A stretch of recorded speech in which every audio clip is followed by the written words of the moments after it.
Bismillahirrahmanirrahim. Assalamualaikum warahmatullahi wabarakatuh. Sampurasun. Tipayun hayu urang sami-sami manjatkeun puji syukur kehadirat Allah Subhanahu wa taala. Kalian rahmat sareng hidayahna dina danget ayeuna urang sadaya parantos tiasa riyung mangpulung dina ieu kasempatan. Salawat miwah salam mugia tetep disanggakeun ka junjunan urang sadayana Kanjeng Nabi Muhammad sallallahu alaihi wasallam. Ka kulawargina, ka para sahabatna, sareng ka urang sadaya salaku umatna anu taat sareng tunduk kana ajarana.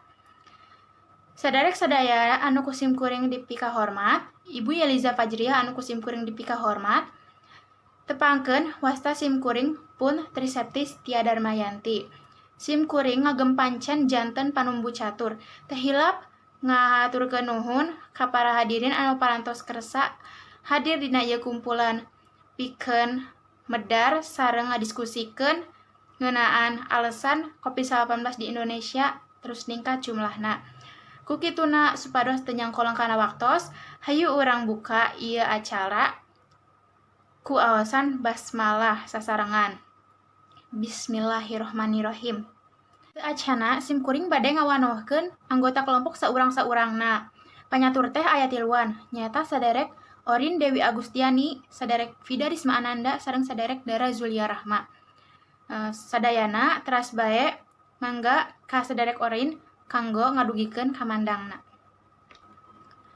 Tah, kitu saur saderek Orin mah.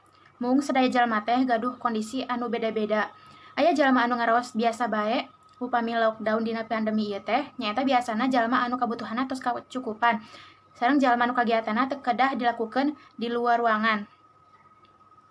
Aya oge jalma anu sok ngaraos stres upami lockdown teh lantaran teu tiasa minuhan kabutuhan hirup sapopoe.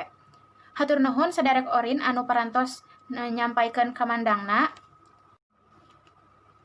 Mangga salajengna saderek Vida kanggo ngadugikeun kamandangna. Hatur nuhun saderek Vida anu parantos ngadugikeun kamandangna.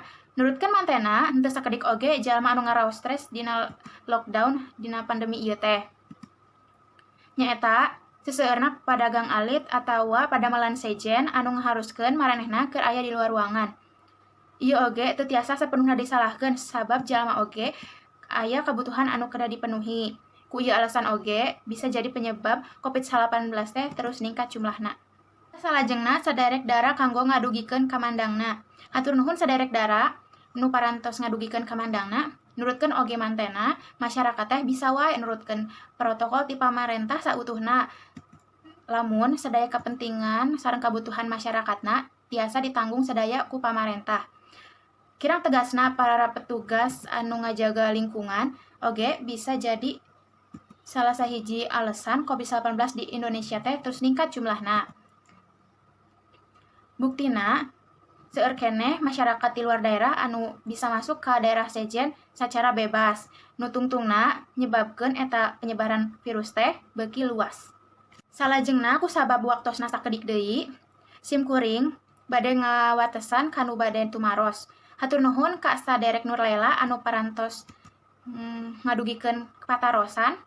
Patarosana kirang langkung ngeunaan naon sikap anu kudu ku urang dilakukeun sangkan ieu pandemi teh tiasa ngurangan jumlahna. Mangga saderek Dara kanggo ngawaler patarosana. Hatur nuhun ka saderek Dara anu parantos ngawaler patarosan ti Nurlela. Anu kirang langkung si walerana nyaeta supados masyarakat teh nurut kana protokol ti pamarentah. Nyaeta lamun teu aya urusan anu penting-penting teuing mah entong keluyuran di luar ruangan komo deui teu make masker. Terus ngahindar tina nu namina ririungan seueuran. Ikhtiar ka Gusti Allah, ngadoa ka Gusti Allah, ngajaga kesehatan, ngajaga jarak sareng ngajaga kebersihan pribadi. Teu karaos ieu acara teh parantos rengse. Alhamdulillah ieu acara teh tikawit dugi ka rengsena parantos kalaksanakeun kalayan lancar. Ku kituna hayu urang pungkas ieu acara ku awasan hamdalah sasarengan. Alhamdulillahirabbil alamin.